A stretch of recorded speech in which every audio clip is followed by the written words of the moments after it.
Hi guys, welcome back to my channel. This is Danrie from Craft of Giving, and in today's video I'm going to share how to make these cute little bunny rabbit candle holders out of polymer clay. To make your very own polymer clay little candle holder, you will need some polymer clay. Now you can decide what colors you want to make your little candle holders out of, so I wanted a plain design with neutral colors like grey and white. I started by kneading my clay and using the whole block to create two little candle holders.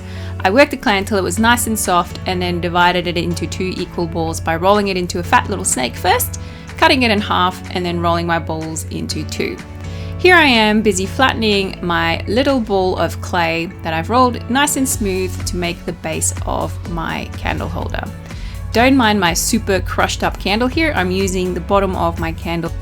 Once I have the divot of the candle that I would like to use, I'm using a balling tool as well as my finger just to extend that shape a little bit so that the candle sits nice and flush in there, and then smoothing it out so there's no obvious fingerprints or balling tool as well.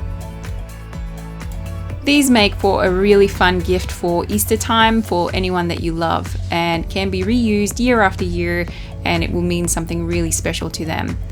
Go ahead and keep smoothing out the base of your candle holder, and again, you can choose any color you like, go as detailed as you like, have fun with it. This is the craft of giving. You put your heart and soul into it and make it fun.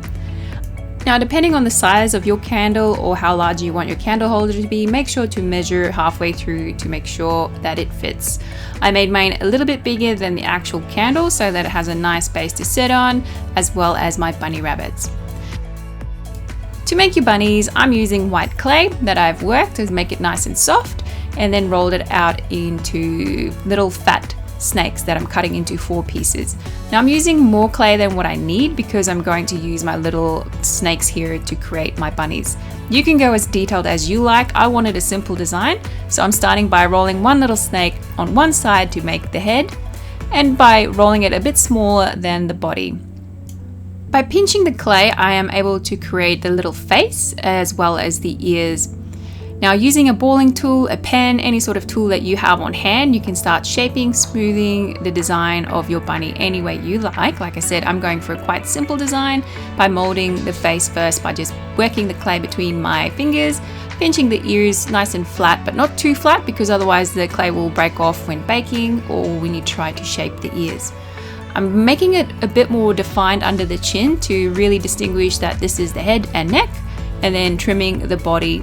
Now I'm not adding any legs or anything like that because again, I wanted a simple design.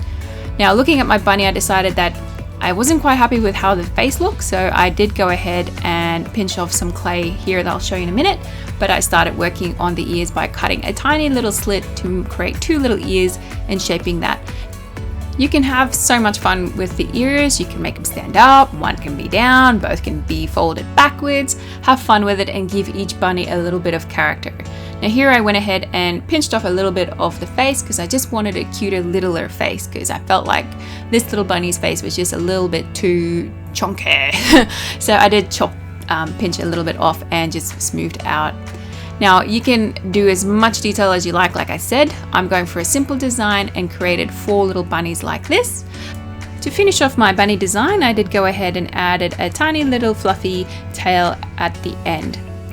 Look how cute. Final touches, and then go ahead and work on your other bunnies. Now you can make as many as you like, add some detail, whatever you like, have fun with it. This is your gift that you would like to give to someone or for yourself. Now to add the final touches, I am going ahead to add tiny little eyes by rolling out a small snake of black and cutting tiny little pieces off for the eyes, trying to make it as even as possible so that we don't have wonky looking eyes. Roll your clay into tiny little balls and then attached to the sides of your bunny's head to create the eyes. Now this is the fun part where you can place your bunnies onto the base of your candle holder and decide how they're going to sit. Will they face each other? Will they not face each other? That is totally your decision. I started by using the ball tool, but then ended up just using my finger to make an imprint, or an indent I should say, into the base where my bunny can sit nice and flush with the base. Go ahead and finish off your designs any way you like. I'm going to add 2 bunnies per base and making sure that my candle still fits quite nicely in there with my bunnies on the base.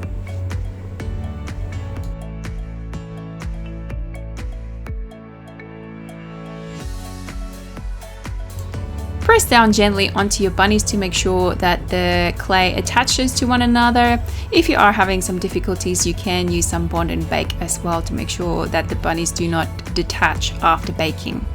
Now I am stretching my base out that little bit more just to make sure that there's enough room for my little tea candle to sit nicely inside the base. Once you finish your designs, go ahead and place it on some baking paper and follow your polymer clay's manufacturer's instructions on baking times.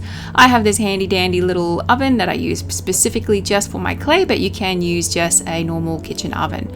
Make sure to bake your clay according to the instructions and allow it to cool before you want to touch it. Now you can go ahead and glaze your designs. I did not because I don't have any and I'm not sure about the fire rating of it. So here you can see what they look like once you have the tea candles lit up.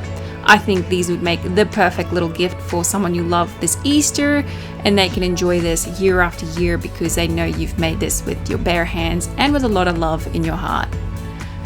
Go ahead and leave me a comment down below. Let me know your thoughts. What are you doing for Easter this year? What are you going to make your bunny design look like? Let me know in the comments down below. If you like the video, give it a big old thumbs up, subscribe for more videos, and I thank you so much for watching, and I'll catch you next time. Bye!